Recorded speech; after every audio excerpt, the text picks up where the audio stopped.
butt and have his head in the air the whole time. Because a natural thing, an unnatural thing I should say, natural thing, the dog is sitting and we say, let's go, he stands up and his head goes down. You see any dog out in the yard, if there's happen to be setting and you call the dog doesn't get up like this, he gets up like this. And so we have to teach the dog that they have to get off their behind with their head in the air watching us. So that's the first thing they have to learn. So I have a little system that I want to teach a dog to go in the ring and look like it's been there before. And so I'll take the dog outside the ring, we come in the ring, and we'll go across to that second mat. And I'll do anything to keep the dog fired up and paying attention to me. I'll lure them, I'll poke at it, I'll do anything. Let's go, we're gonna heal. And I'm messing with the dog because I want the dog being awake and drive, yeah. Get over there, and I'll plant my left foot as I go across. I'll go across, plant my left foot, and say close. Close is my word for get in position, look at me. Okay? And I'll have a treat. And I'll say close, bang, it's another treat. Close, bang, it's another treat. And I'll do that until I can walk over there, plant my left foot, turn, and the dog goes boom, or look at me.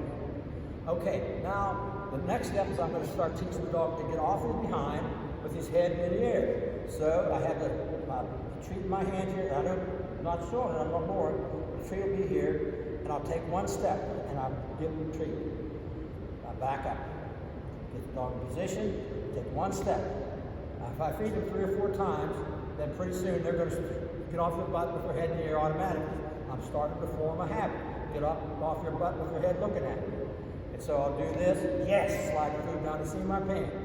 Okay, we'll continue doing that for 3 or 4 times until the dog starts to get up with his head in the air. Get up with his head in the air. Then maybe after I've taken that one step, then maybe I'll take 2 steps. I'll get the dog sitting there, say, let's go, boom, boom. If they can't go 3 steps, they cannot go 8 steps. No, and then I'll come back, and maybe I'll do a 1 step. Maybe, I always start and I always come back. When I'm starting out, I'm wanting the dog, teaching the dog to look at me and stay in reasonable position.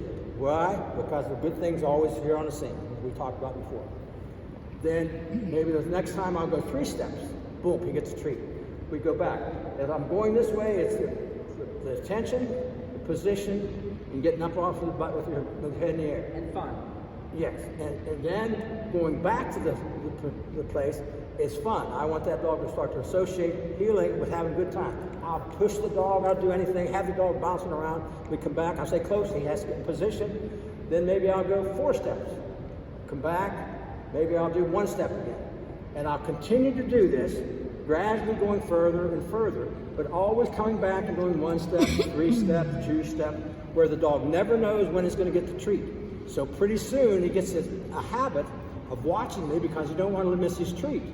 So he's coming out. Hey, thank you, bud. He's coming out with his head up because it's become a habit to start doing this.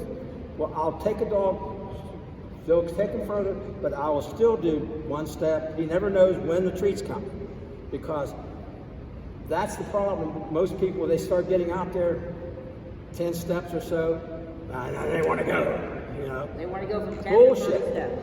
I want that dog to never know when it's coming for a long time, so that habit of keeping watching me all the time is going to be there.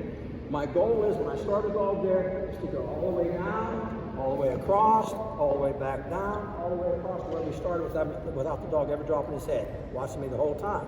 That's the goal. Once I get down, at least halfway down the first leg, then it's easier. It's downhill from there. Yeah, it's easier then to go on because they've gotten a pretty good habit now.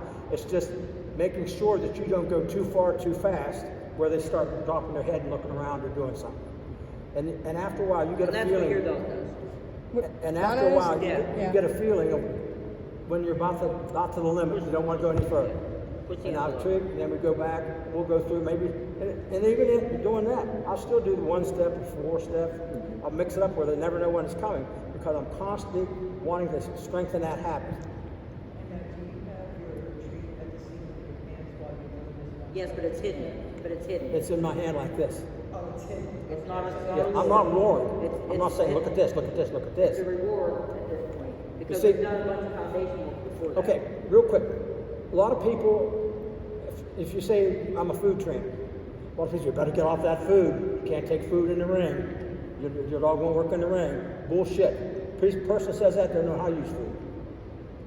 Don't know how to use Don't know food. how to use food. Because I use food on every dog that I've owned, from the beginning, when they're puppies, until they're retired.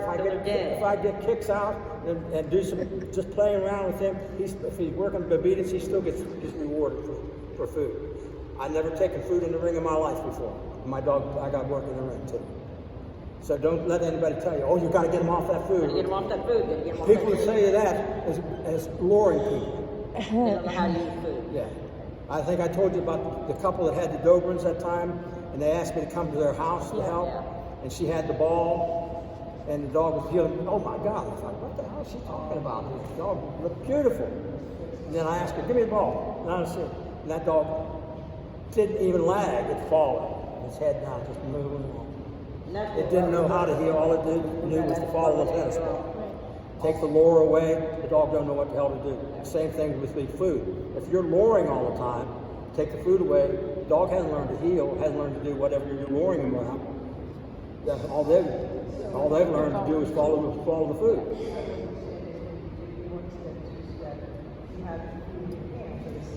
Yes, it's in my hand, so I can slide it down the seam of my pants immediately, because the thing of it is, that's why they start watching. By doing this, and they never know when it's coming. They don't know if it's coming on the first step, the second step, the third step, the fifth step. They don't know. So they get in a habit of watching all the time because they don't want to miss it. You know, and like I said, the problem with this is you get people that's getting out there pretty good, then they don't want to continue doing that thing. They start taking off, and then the dog starts dropping his head, and now they're back in problems again because they haven't taught the dog long enough to where it's become a habit for them to keep it up there all the time. And so that's what I would do with Lana, is go back to. I keep hers short. She doesn't do any long healing Maybe right that now. was the thing. That's part of the problem. Because she's still. But anyway, that happens to be the way that I teach. Bobby's got another way that she lures to a degree, but then she knows when to take the lure away That's and what we're make the working on dog with her, work. is trying to get her off. Yeah. Because that bitch won't do anything without food in her face. Yeah. She's gonna learn to do it without food in her face. Yeah. If it kills her.